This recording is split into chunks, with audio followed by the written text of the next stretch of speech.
መጽሐፈ ዜና መዋዕል ካልዕ ምዕራፍ 9 የሳባም ንግሥት የሰሎሞንን ዝና በሰማች ጊዜ በግመሎች ላይ ሽቱና ብዙ ወርቅ የከበረም ዕንቍ አስጭና ከታላቅ ጓዝ ጋር ሰሎሞንን በኢየሩሳሌም በእንቆቅልሽ ትፈትነው ዘንድ መጣች። ወደ ሰሎሞንም በገባች ጊዜ በልብዋ ያለውን ሁሉ አጫወተችው። ሰሎሞንም የጠየቀችውን ሁሉ ፈታላት። ሰሎሞንም ያልፈታው ስውር ነገር አልነበረም። የሳባም ንግሥት የሰሎሞንን ጥበብ ሠርቶትም የነበረውን ቤት፣ የማዕዱንም መብል፣ የብላቴኖችንም አቀማመጥ፣ የሎሌዎችንም አሠራር፣ አለባበሳቸውንም፣ ጠጅ አሳላፊዎችንም አለባበሳቸውንም፣ በእግዚአብሔርም ቤት የሚያሳርገውን መሥዋዕት ባየች ጊዜ መንፈስ አልቀረላትም። ንጉሡንም አለችው፣ ስለ ነገርህና ስለ ጥበብህ በአገሬ ሳለሁ የሰማሁት ዝና እውነት ነው። እኔ ግን መጥቼ በዓይኔ እስካየሁ ድረስ የነገሩኝን አላመንሁም። እነሆ የጥበብህን ታላቅነትና እኵሌታ አልነገሩኝም። ከሰማሁት ዝና ትበልጣለህ። በፊትህ ሁልጊዜ የሚቆሙ ጥበብህንም የሚሰሙ ሰዎችህና እነዚህ ባሪያዎችህ ምስጉኖች ናቸው። በአምላክህ በእግዚአብሔር ፊት ንጉሥ እንድትሆን በዙፋኑ ላይ ያስቀምጥህ ዘንድ የወደደህ አምላክህ እግዚአብሔር ብሩክ ይሁን። አምላክህ እስራኤልን ለዘላለም ያጸናቸው ዘንድ ወድዶአቸዋልና ስለዚህ ፍርድና ጽድቅ ታደርጉ ዘንድ በላያቸው አነገሠህ። ለንጉሡም 120 መክሊት ወርቅ እጅግም ብዙ ሽቱ የከበረም ዕንቍ ሰጠችው። የሳባም ንግሥት ለንጉሡ ለሰሎሞን እንደ ሰጠችው ያለ ሽቱ ከቶ አልነበረም። ከኦፊርም ወርቅ ያመጡ የኪራም ባሪያዎችና የሰሎሞን ባሪያዎች የሰንደል እንጨትና የከበረ ዕንቍ ደግሞ አመጡ።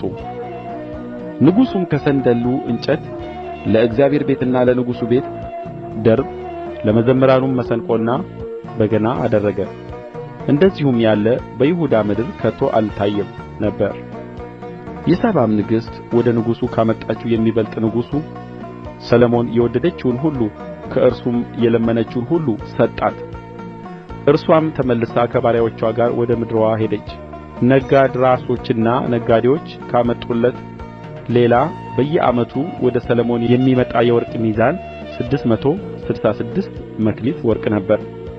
የዓረብም ነገሥታት ሁሉ የምድሩም ሹማምት ወርቅና ብር ወደ ሰሎሞን ያመጡ ነበር። ንጉሡም ሰሎሞን በጥፍጥፍ ወርቅ 200 አላባሽ አግሬ ጋሻ አሠራ። በአንዱም አላባሽ አግሬ ጋሻ ውስጥ የገባው ጥፍጥፍ ወርቅ 600 ሰቅል ነበር።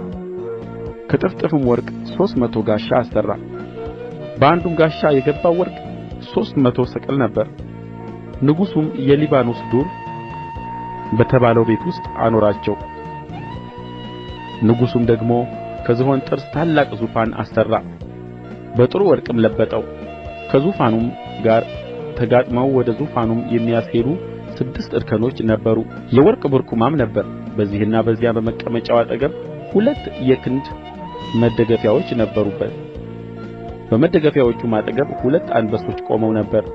በስድስቱም እርከኖች ላይ በዚህና በዚያ 12 አንበሶች ቆመው ነበር። በመንግሥታት ሁሉ እንዲህ ያለ ሥራ አልተሠራም። ንጉሡም ሰሎሞን የሚጠጣበት ዕቃ ሁሉ የወርቅ ነበር።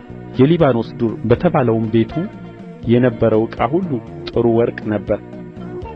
በሰሎሞን ዘመን ብር ከቶ አይቈጠርም ነበር።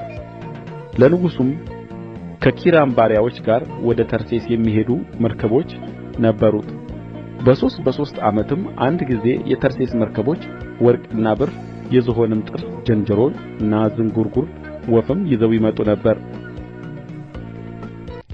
ንጉሡም ሰሎሞን ከምድር ነገሥታት ሁሉ በባለጠግነትና በጥበብ በለጠ።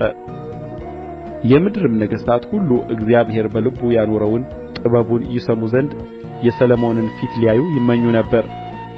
እያንዳንዱም ገጸ በረከቱን የወርቅንና የብርን ዕቃ፣ ልብስንና የጦር መሣሪያን፣ ሽቱውንም፣ ፈረሶችንና በቅሎችን እየያዘ በየዓመቱ ያመጣ ነበር።